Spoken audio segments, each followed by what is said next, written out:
아, 이거 제로 GPU도 무료가 아니네요. 벌써 토큰을 다 썼는지 업그레이드 하라고 나오거든요.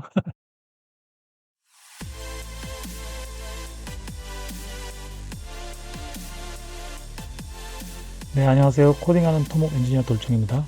네, 이번 영상에서는 엔비디아에서 만든 이름이 좀 긴데요. 네모트론 리서치 리즈닝 QN 1.5 빌리언 이 모델을 소개해드리고 테스트도 해보겠습니다. 엔비디아에서도 모델을 계속 발표는 하고 있는 것 같아요. 근데 이 모델을 보면은 QN 1.5 빌리언으로 만든 모델인 것 같은데요, 그죠? 근데 퍼포먼스가 엄청 좋습니다. 코딩 같은 경우에는 딥식 R1 디스틸 QN 1.5 빌리언보다 이렇게나 많이 업그레이드가 됐거든요. 수학 쪽에서도 다 우수해졌고 DPQAN IFEvel 퍼포먼스도 다 업그레이드가 됐고요. 그 다음에 리즈닝 짐 퍼포먼스도 상당히 많이 업그레이드 됐습니다. 그래서 이거를 제가 퍼플렉시티한테 좀 조사를 해달라고 했거든요. 그랬더니 네모트론 리서치 리즈닝 QN 1.5 빌리언은 1.5 빌리언 파라미터 규모의 오픈소스 AI 언어 모델로 수학 문제, 코딩 챌린지, 과학적 질문, 논리 퍼즐 등 복잡한 추론 작업에 특화되어 있습니다. 이렇게 되어 있고요. 주요 특징은 ProRL, 장기 강화 학습이라고 하네요. Prolonged Reinforcement Learning, 기존 강화 학습보다 훨씬 긴 학습 기간을 적용하여 모델이 다양한 추론 전략을 깊이 있게 탐색할 수 있게 설계되어 있다. 그래서 딥식 R1 1.5 빌리언을 기반으로 했나 봐요. 근데 이름이 QN이 붙어 있었잖아요. 그죠? 이름이 QN이 붙어 있는데 실제 기반 모델은 QN이 아니라 딥식 R1 1.5 빌리언인 것 같습니다. 근데 이 기반 모델인 딥식 R1 1.5 빌리언은 넘어섰고 딥식 R1 7 빌리언하고 비교해도 다양한 벤치마크에서 동급 또는 그 이상의 성능을 보였다라는 얘기고요. 그러니까 이 이름에다 QN 1.5를 붙인 이유를 찾아보니까 이 딥식 R1도 결국은 그죠?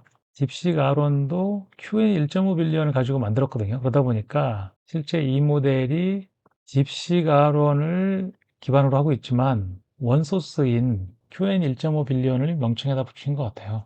자, 그래서 벤치마크를 비교를 해보면 지금 일단 같은 크기인 1.5 빌리언, 딥식 R1 1.5 빌리언보다는 모든 면에서 다 업그레이드가 됐거든요. 논리 퍼즐, 리즈닝 짐이라는 게 있나 보네요. 논리 퍼즐에서는 뭐 월등하게 성과를 냈습니다. 그 다음에 GPQA, 코딩 많이 좋아졌고요. 지금 딥식 R1 7 빌리언과 그렇게 큰 차이는 없고요. 거의 근접해 있고 코딩은 조금 앞서 있어요. 지금 올림피아드하고 그죠? 논리 퍼즐은 많이 앞섰고요. 그 다음에 GPQA 스템도 앞섰고 요 세 개 정도가 앞서고 나머지는 딥식 R1 7빌리언하고 비슷하거나 좀 딸리는 그런 거죠. 아무튼 1.5 빌리언 치고는 성능이 매우 좋다 이렇게 주장을 하고 있는 것 같은데요. 지금 제가 테스트한 것 중에서 1.5 빌리언이 뭐가 있냐면은 1.7 빌리언까지 포함해서 이렇게 보면은 1 빌리언까지 포함해서 보면 저 정도 되는 거잖아요. 그죠? 이 중에서는 지금 자이프라 ZR1이 67점으로 가장 점수가 높거든요.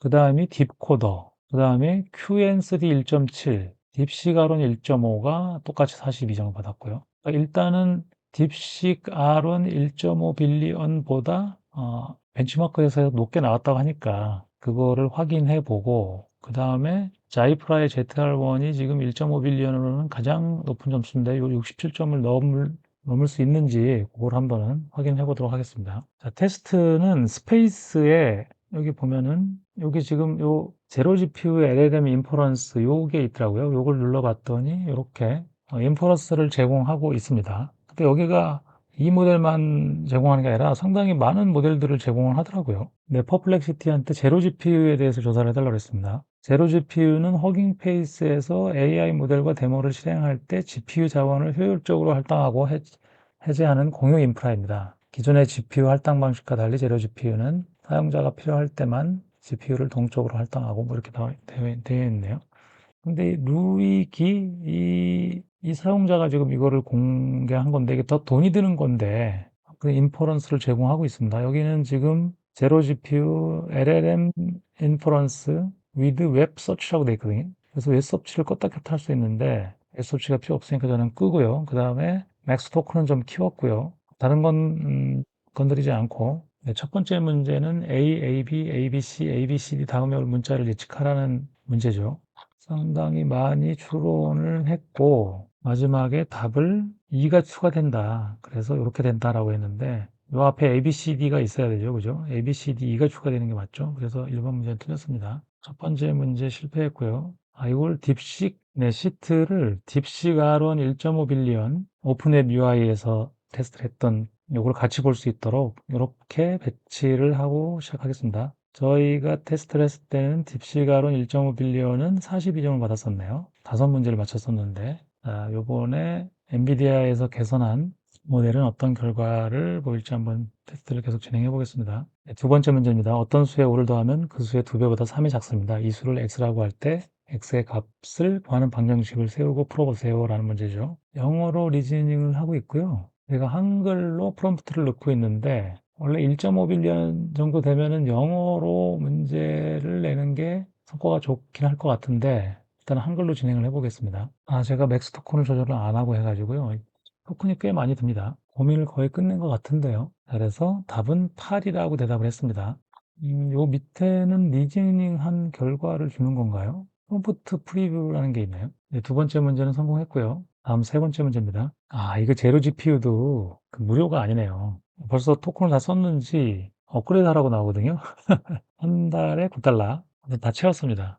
이거를 그러면은 테스트를 하려면은 1.5 빌리언이니까 그냥 엔드포인트를 한번 써보도록 하겠습니다. 엔드포인트로 들어왔고요. GPU를 선택하고 T4, 엔비디아 T4 1시간에 0.5달러 이걸로 한번 해보도록 하겠습니다. 리즈닝 모델들이 리즈닝 하면서 토큰을 많이 잡아먹고 시간도 많이 잡아먹기 때문에 얘는 지금 토큰당으로 과금되는 게 아니라 시간당으로 받거든요. 속도를 한번 보고 속도가 느리다 싶으면은 조금 더 좋은 GPU로 갈아타도록 하겠습니다. 네, 세 번째 문제부터는 허깅피스의 엔드포인트 API를 이용해서 풀어보도록 하겠습니다. 지금 세 번째 문제를 냈고요. 추론을 계속 하고 있습니다. 추론 시간이 너무 많이 걸리는데요. 나머지를 구해서 색깔을 추정하면 되는데 지금 뭔가 언어가 좀 섞이면서 나오고 있어요.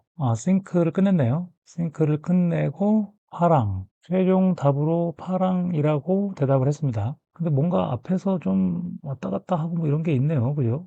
그렇게 깨진 것도 있고요. 근데 세 번째 문제 맞았습니다. 세 번째 문제 성공했고요. 다음 네 번째 문제입니다. 5명이 사과를 먹고 있는데 A는 B보다 먼저 먹었지만 C보다 늦게 먹었고 D는 E보다 먼저 먹었지만 B보다 늦게 먹었습니다. 사과를 먹은 순서는 어떻게 될까요? 라는 문제죠. 네, 추론을 했고요. 추론을 계속 하고 있습니다. 글자가 많이 깨지는데요. 왜 그러죠? 이게 아무래도 한글로 진행을 하다 보니까 얘가 좀 헷갈리고 있는 것 같습니다. 지금 CABD라는 말이 많이 나오는데 이게 CABD가 답이거든요. 근데 추론 시간이 꽤 걸리고 있고요. F는 없는데 F가 나오네요. 생크를 끝냈고요. 자, FCABD. 이 CABD는 맞았는데 F를 얘가 넣었어요. 이게 영어로 한번 내보도록 하겠습니다. 영어로 바꿔서. 아까 한글로 냈을 때 뭔가 불안불안하면서 저기 F가 등장했거든요. 영어로 냈을 때도 F가 등장하는지 한번 보겠습니다. 아직까지 F는 등장하지 않았는데요. 이미 CABD라고 답은 만들어 놨거든요, 지금. 뭔가 확인하고 검증하는 단계인 것 같습니다. 뭐 1.5 빌리언 정도 되면은 뭐 한글까지 말하는 건 좀 무리겠죠. 네, 싱크를 끝냈고요. 답을 CABD라고 대답을 했습니다. 네, 아무래도 1.5 빌리언은 다양한 언어를 다 학습하지 못했기 때문에 영어로 하는 게 맞는 것 같습니다. 네 번 문제 맞은 걸로 하겠습니다. 네 번째 문제 성공했고요. 네, 다음 다섯 번째 문제입니다. 세 명이 일렬로 서 있는데 검은 모자 3개와 흰 모자 2개를 랜덤하게 씌웁니다. 맨 뒷사람은 자기가 쓴 모자 색깔을 알 수 없다고 그랬고 중간 사람도 알 수 없다고 그랬는데 맨 앞 사람은 알 수 있다고 했습니다. 그래서 맨 앞 사람이 쓰고 있는 모자 색깔은 어떤 색깔이냐? 이걸 묻는 문제죠. 맨 뒷사람과 중간 사람이 모른다고 했던 이유, 경우의 수를 따져보고 맨 앞 사람이 어떻게 자기 모자 색깔을 알게 됐나? 그거를 추론하면 되는 거죠. 네, 맨 앞 사람은 흰색 모자를 쓰고 있을 것이다 라고 추론을 했습니다. 네, 틀렸죠. 다섯 번째 문제 틀렸고요. 네, 여섯 번째 문제는 26개 똑같이 생긴 동전이 있는데 이 중에 한 개가 가짜고 좀 가볍다고 합니다. 최소 몇 번의 양팔 저울질로 이 가짜 동전 한 개를 찾을 수 있느냐 이런 문제죠. 네, 답을 3이라고 했는데요. 여기에서 어떻게 나눠서 했는지를 또 봐야 됩니다. 공식으로 하면 3이 쉽게 나오거든요. 그런데 처음에 어떻게 나눠서 할 것인가. 여기 보면은 998로 나눠서 한다고 했네요. 네, 맞았습니다. 네, 6번째 문제 성공했고요. 네, 다음 7번째 문제는 현재 아버지의 나이가 아들의 나이의 4배입니다. 5년 전에는 아버지의 나이가 아들의 나이의 5배였다고 합니다. 현재 아버지 나이는 몇 살일까요? 라는 문제입니다. 방정식을 세워서 풀면 쉽게 풀 수 있는 문제죠. 네, 싱크를 끝냈고요. 답을 80이라고 대답했습니다. 네, 맞았습니다. 7번째 문제 성공했고요. 다음 8번째 문제입니다. 3명의 용의자가 있는데 A는 내가 범인이 아니다. B는 A가 범인이다. C는 B가 범인이 아니다. 라고 말하고 있다고 합니다. 이 중에서 한 사람만 진실을 말하고 있다고 하면 누가 범인일까요? 라고 하는 문제입니다. 각각의 경우에 대해서 조건을 만족하는지를 보면 되는 거죠. 네, 싱크를 끝냈고요. 답을 B라고 했습니다. 네, B가 범인이다라고 지목을 했습니다. 네, 맞았죠? 8번째 문제 성공했고요. 다음 9번째 문제입니다. 2개의 팔면체 주사위가 있는데 주사위 2개를 던지면 숫자 2개가 나오겠죠? 두 수의 곱이 합보다 큰 확률을 구하라는 문제입니다. 네, 답을 4분의 3이라고 대답했습니다. 네, 48가지의 경우가 곱이 합보다 크다고 판단했네요. 네, 맞았습니다. 네, 9번째 문제 성공했고요. 네, 10번째 문제입니다. 10번째 문제는 너는 시빌 엔지니어야 라고 롤을 주고 콘크리트 강도, 철근 강도, 부재 사이즈, 설계 부재력을 주고 USD 설계법으로 필요 철근량을 구하라고 했습니다. 철근량 구하는 공식이 단순히 대입을 하면 되는 게 아니라 식 2개를 이용해서 2차 방정식을 세우고 근해 공식을 이용해서 풀어야 되거든요. 네, 추론을 끝냈고요. 답을 25,260mm 제곱이라고 대답을 했습니다. 네, 틀렸습니다. 너무 철근량이 너무 많은데요. 10번 문제 실패했고요. 다음 11번 문제입니다. 코딩 문제인데요. 2차 방정식의 ABC를 입력받아서 근을 구하고 그래프를 그리라는 문제입니다. 근을 구하는 과정을 보여줄 때는 수식은 렌더링을 하고 그래프에다가 근의 위치를 표시해 달라는 주문입니다. 네, 여태까지 테스트하면서 이런 경우가 많았었는데 리즈닝 모델한테 코딩을 시키면 이렇게 리즈닝을 하면서 코딩을 막 해보거든요. 이러면서 시간도 많이 걸리고 토큰도 많이 쓰거든요. 근데 이제 큰 모델들은 프로는 잠깐 하고 그냥 바로 코딩을 시작하거든요. 그게 많이 차이가 나더라고요. 여기는 지금도 아직도 추론 중이거든요. 끝냈나요? 잠깐만요. 싱크를 끝냈고 이렇게 코드를 다 만들었습니다. 이렇게 띄워보면 이렇게 나왔고요. 1, 4, 3을 넣고 솔브로 누르면 값이 결과값도 안 나오고 그래프도 안 나왔네요. 그래프는 컬큘레이트 그래프 이걸 눌러야 되나? 눌러도 반응이 없습니다. 네, 실패했죠. 네, 11번 문제는 실패했고요. 다음 12번 문제입니다. HB빔의 재원을 입력받아서 단면도를 그리고 단면적도 구하는 웹 앱을 만들어 달라는 주문입니다. 네, 싱크를 끝냈고요. 코드를 만들고 있습니다. 네, 코드를 복사해서 띄웠더니 이렇게 나왔고요. 컬크레이트 아이빔을 눌렀더니 에어리어도 계산이 안 됐고요. 이 코드를 봐도 그림 그리는 영역이 없어요. 그죠? 이 입력 데이터만 있고 여기 이제 그림 그리는 영역이 있어야 되는데 없습니다. 밑에도 그림에 대한 내용이 없고요. 틀렸죠? 네, 12번째 문제 실패했고요. 13번째 문제는 H빔의 최대 응력을 계산하는 문제인데요. H빔의 단면 재본을 주고 그 다음에 지간과 구속 조건을 주고 분포 하중과 집중 하중이 제한할 때 발생하는 최대 응력을 구하라고 했습니다. 단면 계수 구하는 방법도 알아야 되고 모멘트 구하는 방법을 알아야겠죠. 단면 계수와 모멘트를 구해서 응력을 계산하면 되니까 그렇게 어려운 문제는 아닌데요. 이거 보니까 다른 모델들도 보면은 이 I 값 계산을 잘못하는 것 같더라고요. 그러니까 모멘트 계산은 제대로 보통 하는데 공식이 단순하니까 I 값은 H빔이기 때문에 계산을 요령 있게 잘 해야 되거든요. 네, 답을 33메가파스칼이라고 대답을 했는데요. I 값을 너무 크게 산정한 것 같은데요. 네, 아무튼 이 문제는 틀렸습니다. 13번째 문제 실패했고요. 네, 14번째 문제도 역시 코딩 문제인데요. 조금 어려운 문제입니다. 자, 이렇게 인풋 데이터, 그러니까 교대의 재원을 입력을 해요. 뭐 높이, 폭 이런 것들도 입력하고 이 재원을 이용해서 좌표를 구하는 공식을 줍니다. 그렇게 해서 이거를 시수선까지 포함시켜서 도면으로 그려달라는 주문인데 마우스를 굴리면 줌인 줌아웃이 되고 휠 마우스를 드래그하면 패닝이 되도록 하고 그림이 이 그림 영역에 적절하게 크기와 위치가 조정이 되도록 이렇게 해달라고 주문을 했습니다. 네, 싱킹을 다 끝냈고요. 코드가 나왔는데 너무 짧은데요? 이거 실행해도 바로 에러 날 것 같은데. 앞에서 고민할 때는 뭔가 고민을 많이 했는데, 네, 프로그램을 실행시켜 보면 이렇게 그냥 그림 영역만 있거든요. 그 입력 창도 없고. 이게 지금 코드가 너무 짧아서 지금 HTML 여기에 바디에 캔버스만 있거든요. 데이터를 입력할 수 있는 부분을 아예 만들지도 않았어요. 그럼 위쪽에는 있었을까요? 이쪽에도 안 만드는 것 같은데요. 네, 14번째 문제 실패했고요. 네, 그래서 엔비디아의 네모트론 리서치 리즈닝 QN 1.5 빌리언은 딱 7문제를 맞춰서 50점을 받았습니다. 50점 받은 모델들 중에는 뭐 큰 모델도 있네요. 그죠? 얼마 전에 테스트했던 다치 LLM1도 142빌리언인데 50점을 받았고, 그 다음에 코맨드 A, 코히어 거죠. 코히어. 코맨드 A도 111빌리언이었는데 50, 그다음에 라마 3.3, 70빌리언도 50점이었고요. 엑사원 딥 32빌리언도 50점이었고, 자, 아무튼 50점을 받은 모델들 중에서 이번 모델보다 상당히 큰 모델들도 많습니다. 그래서 모델 크기를 기준으로 소팅을 해보면, 자, 아까 1.5빌리언들 1.7까지 다 포함해서 한 저 정도 되는 거죠. 보면은 50점이면은 뭐 중간 정도 하는 것 같아요. 제일 점수가 지금 높은 게 자이프라의 ZR1이고, 그 다음에 QN3 0.6빌리언. 이게 엄청난 거죠. 0.6빌리언이 67점입니다.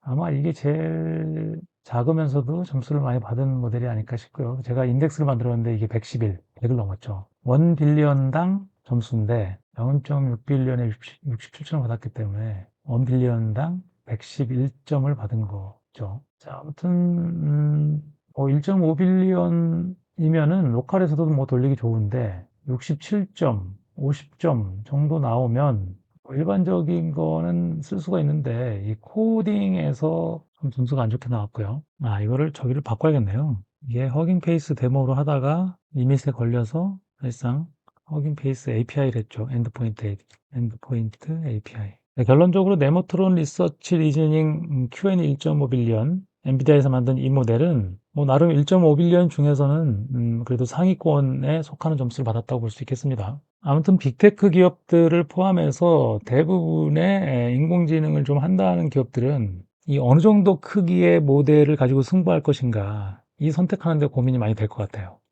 물론 큰 기업들은 뭐 모든 크기의 모델들을 다 준비를 하고 있겠지만은 이게 자원이 많이 들다 보니까 투자를 많이 받지 못한 스타트업이나 이런 데서는 작은 모델들을 가지고 성능을 좋게 만들려고 하고 있는데 과연 작은 모델들이 얼마나 성능을 끌어올릴 수 있을 것인가 그것도 하나의 관건인 것 같습니다. 네, 이번 영상 마치도록 하겠습니다. 영상이 도움이 되셨다면 구독, 좋아요, 댓글 부탁드리겠습니다. 네, 지금까지 코딩하는 토목 엔지니어 돌충이었습니다. 감사합니다. 아, 엔드포인트 참 꺼야죠. 지금 거의 1시간, 67분을 사용해서 0.5달러가 과금이 됐습니다. 네, 포즈를 누르고 엔드포인트를 삭제하도록 하겠습니다. 다시 한번 확인을 하고, 네, 엔드포인트 아직 삭제됐죠?